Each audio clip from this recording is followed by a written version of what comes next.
A Little Golden Book, Frosty the Snowman, by Diane Muldrow. Cover illustrated by Robin Cuddy. Interior illustrated by Josie Yee. Are you ready? Here we go.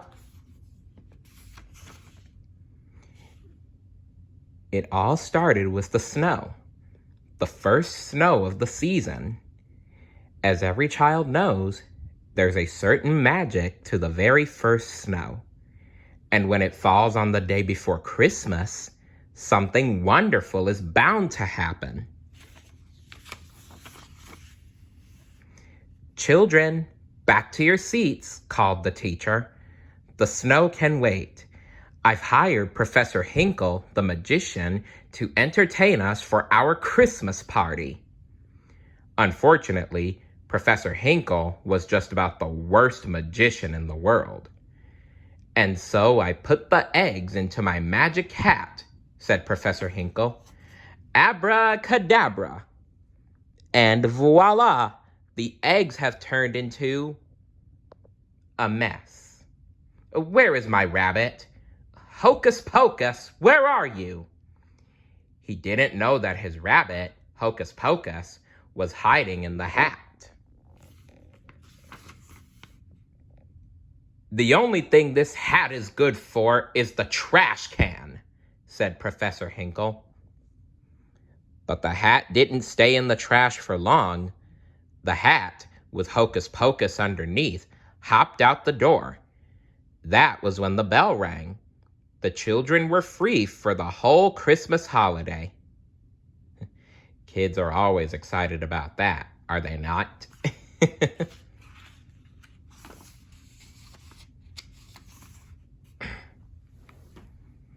Hey, look at the snow, cried the children as they ran outside.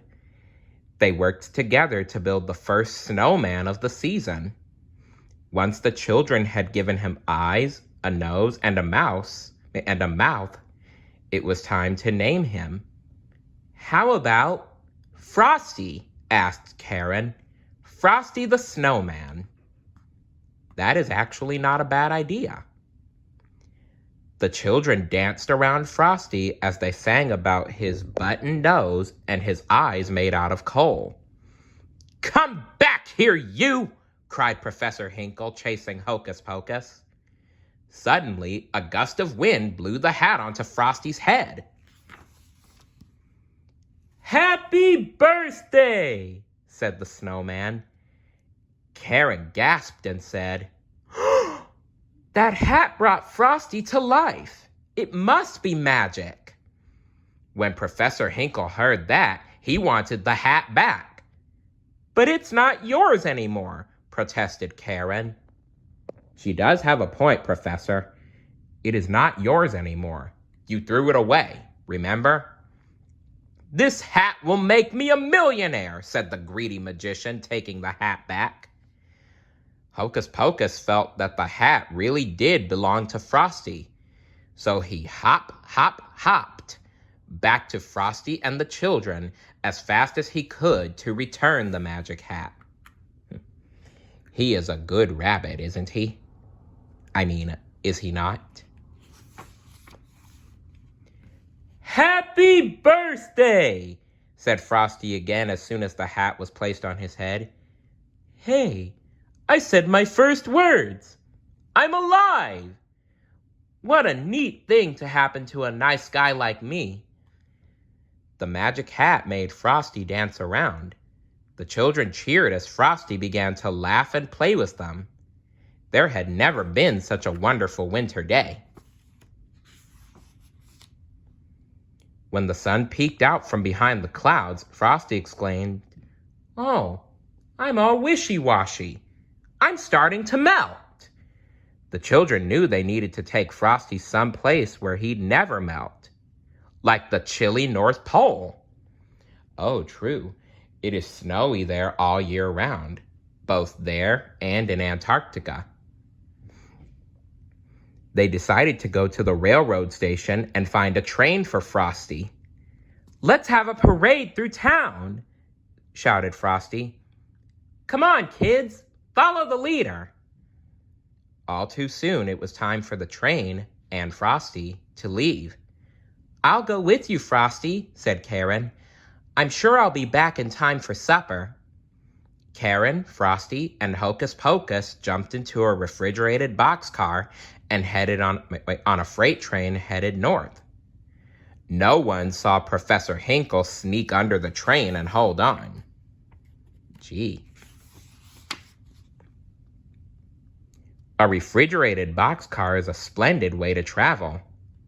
Splendid, that is, if one is a snowman or a furry-coated rabbit. But for a little girl like Karen, it was just too cold. So when the freight train made a stop, Frosty got them all out. No one saw Professor Hinkle jump off too. Frosty took Karen and Hocus Pocus to a wooded glen, where they found animals decorating the trees for their big celebration. They knew Santa Claus was coming that night.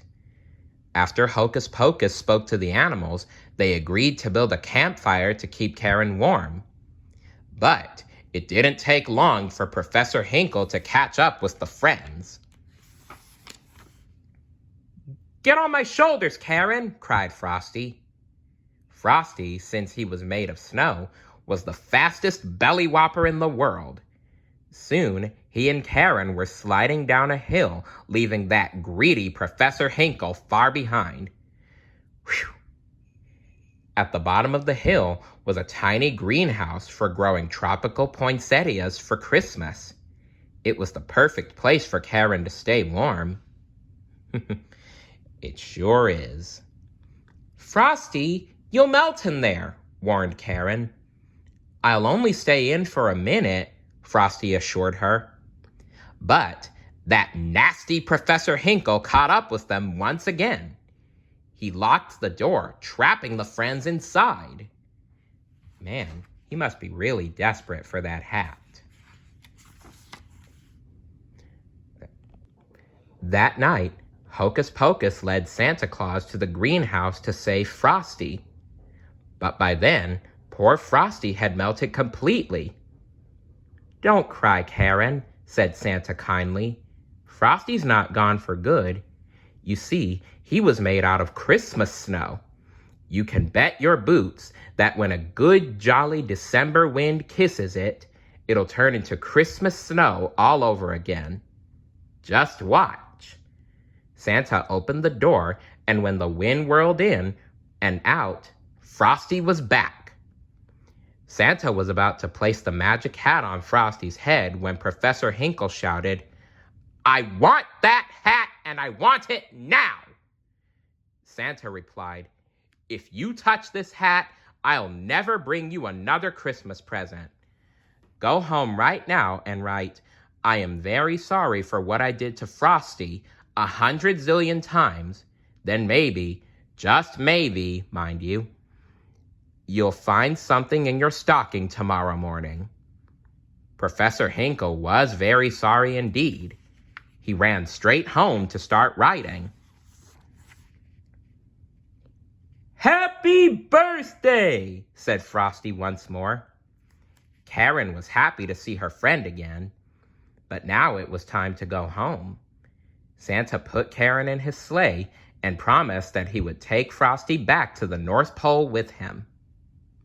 Karen hated to say goodbye to Frosty, but Santa said that Frosty could return every year with the magical Christmas snow. Frosty waved goodbye as he hurried on his way. He shouted a promise to return the following Christmas, and every year, he did just that. Merry Christmas.